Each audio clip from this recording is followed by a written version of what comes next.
Good morning, good afternoon, good evening, and good night, and welcome to another episode from me, Avomance, on my awesome Seeds series. We're on episode 3 already. Last episode, James Morris introduced us to this seed, which, when you look at it first off, doesn't actually look like very much. Well, I'll tell you what, it really is. You go and watch that episode, link is in the description below. This is a superb seed, and you'll see why when you watch the video. I've got another one for you today. Let's crack on.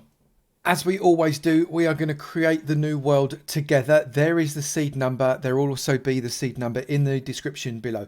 We are going to change this to creative so as I can float around. The seed number is there. We're not changing any of that malarkey either. And we are going to create this world.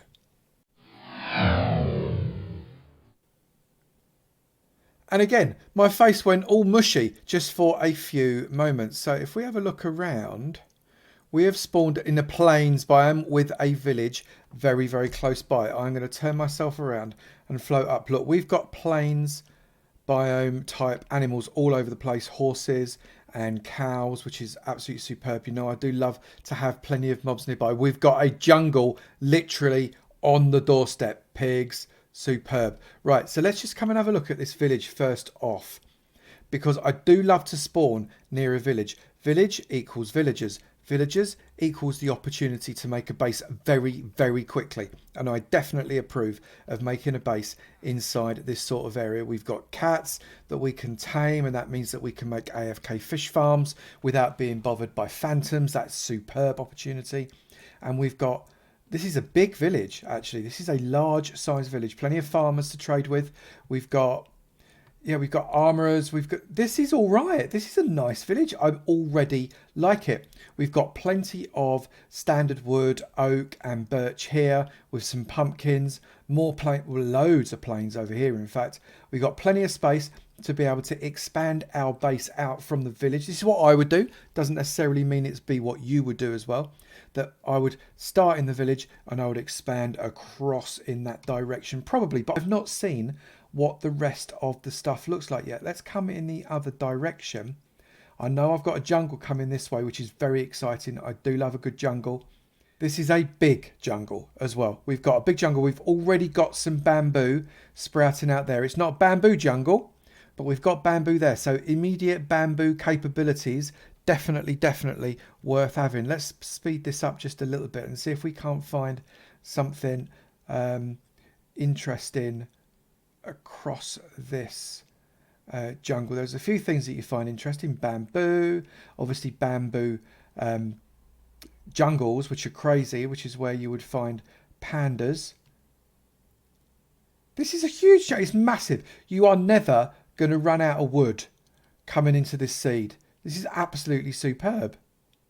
This is what I was looking for right here, a jungle temple. And we are, can you see, look, that's the plains there. We're literally just at the edge of the jungle. I went around that way, doubled back on myself, and here we have found a jungle temple, I reckon 100 blocks from spawn. 100 blocks perhaps. So we've got obviously some melons down there as well, you can see, but we've got a jungle temple, something for us to explore with a proper jungle river running through there.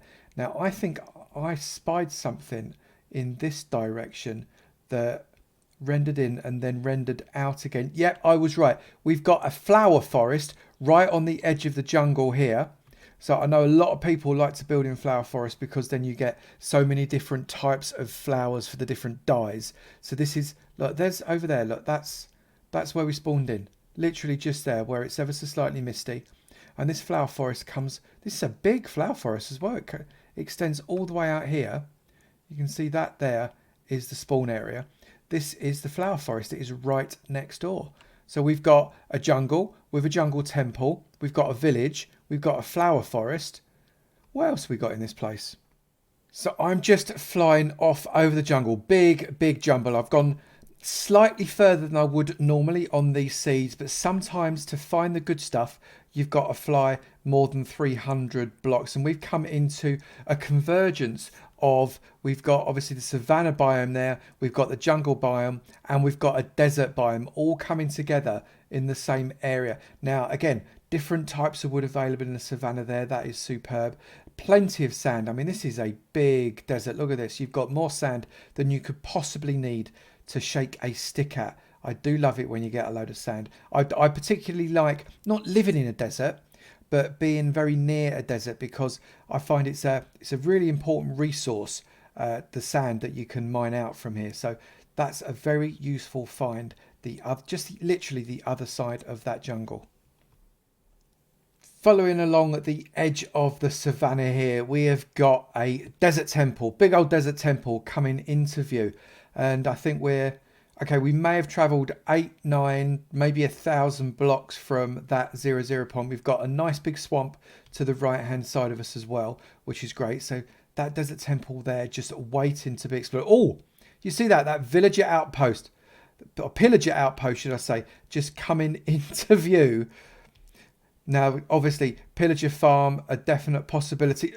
No way. Right, so we've just gone past the pillager outpost and we've entered into a mesa biome. We're about 1,000 blocks from spawn.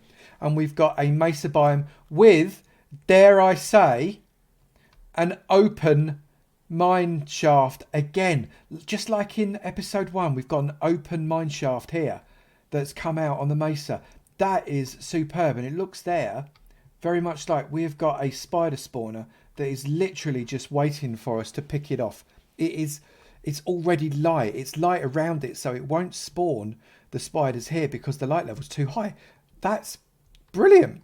That is a really nice, very simple mesa find right there. 1,000 blocks from spawn, maximum, probably less. So I skirted back around the jungle because I didn't want to go any further away from the spawn area. So started to double back to it, and we've come across a frozen ocean. What looks like a very large frozen ocean. Plenty of ice here once you've got your silk touch pick. And we've got a lovely big wreck there as well. Wreck's always good, obviously. Getting treasure maps, start to resource up really, really fast. This is loads of ice, actually. It's quite a nice little area, this. It's almost like an ice island in the middle of the jungle. Not really seen the biomes form themselves in this way before. Very interesting. Person that gave me this seed suggested that I come out in this direction and fly out across these or this extended frozen ocean. We've got some more wrecks in this direction, so I'm just going to speed up. I'm assuming it's something under the water, given he sent me over the ocean. So I've taken a night vision potion so as I can see what's going on. It's another wreck. So I think I've flown over 4 wrecks in this direction so far. Nice big desert island there with a lagoon area that I like very much, actually. What's this? Is that it's like a ocean temple there. That's not quite interesting. It was only partially made. I'm looking to see whether or not there is an ocean monument that's about to surprise me. I can't really see one at the moment, but we've got some quite nice underwater shapes here. The ocean is changing. You can see the different colour. We've got another wreck there as well. So we are abundant with shipwrecks here, which is maybe what they were trying to show me.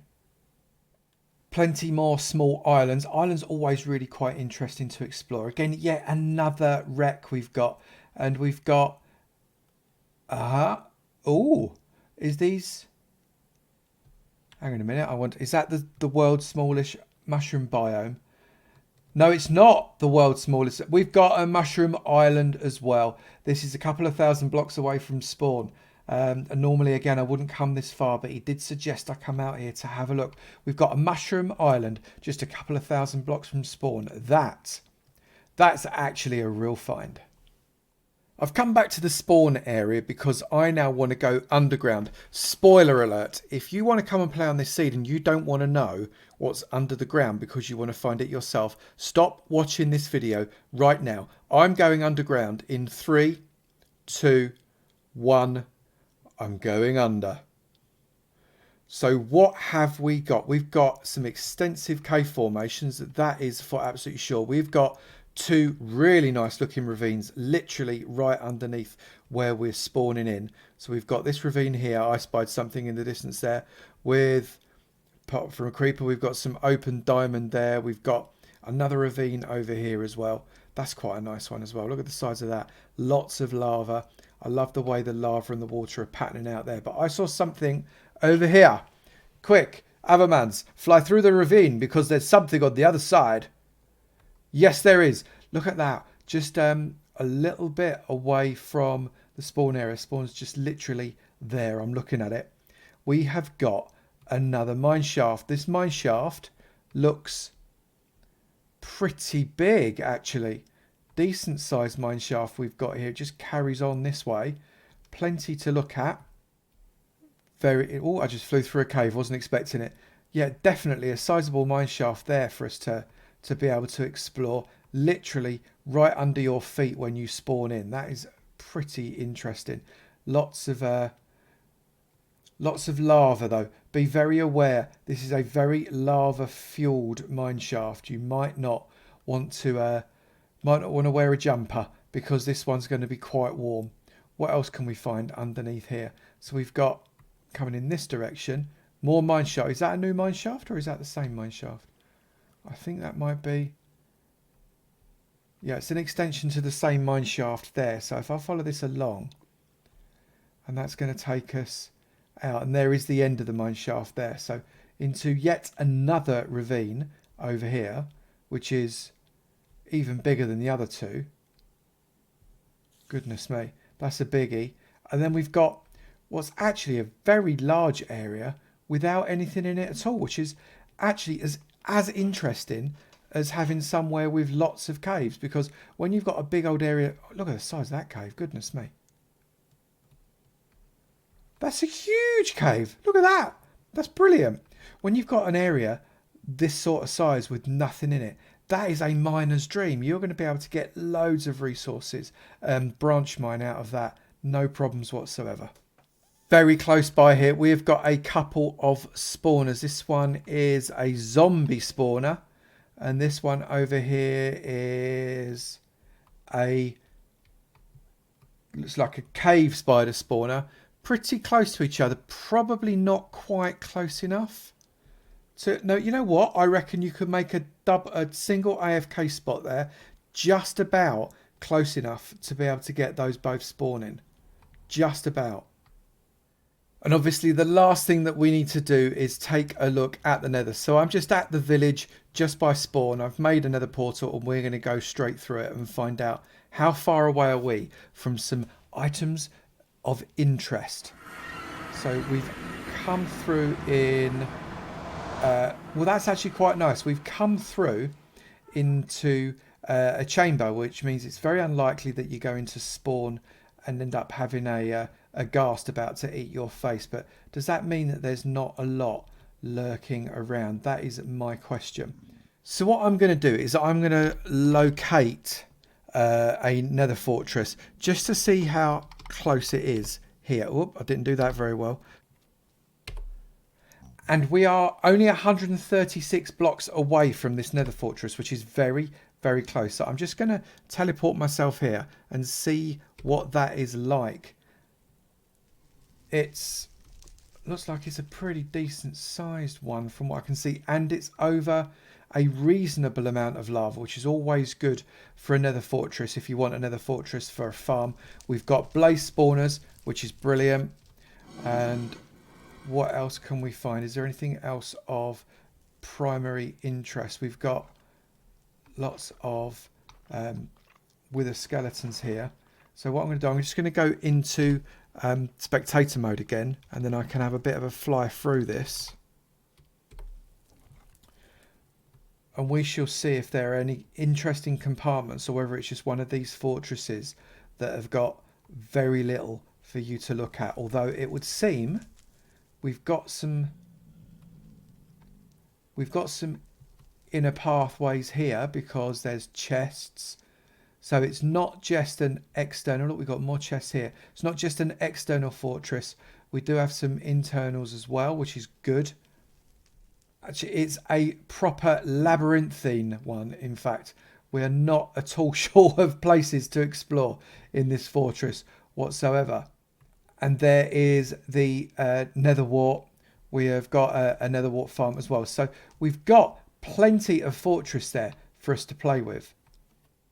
I have to say, these seeds that you lot are producing are absolutely brilliant. Sometimes at first glance you think, oh, it's a nice seed, but it's not amazing. And then you start looking around and there's all sorts of stuff within just a few hundred or maybe up to 1,000 blocks of spawn. It's absolutely amazing. So officially, I declare this World 3. And thank you very much, Caliban Darklock, which is officially a brilliant name. Caliban Darklock, this is a brilliant seed. You get episode 3. If you want to send me your seed for Java, send it to avomanceminecraft@gmail.com. That is avomanceminecraft@gmail.com. Make sure you give me a little bit of commentary as to why the seed is so good, and I'll look forward to checking it out. If you have enjoyed this video, please do remember to slap that like button. It'd be great to know you're enjoying them, and I will keep on making them. Also, if you've not done it already, please do hit that subscribe button. It'd be great to see you in my sub club. I look forward to seeing you in another video. You take it easy now. Bye.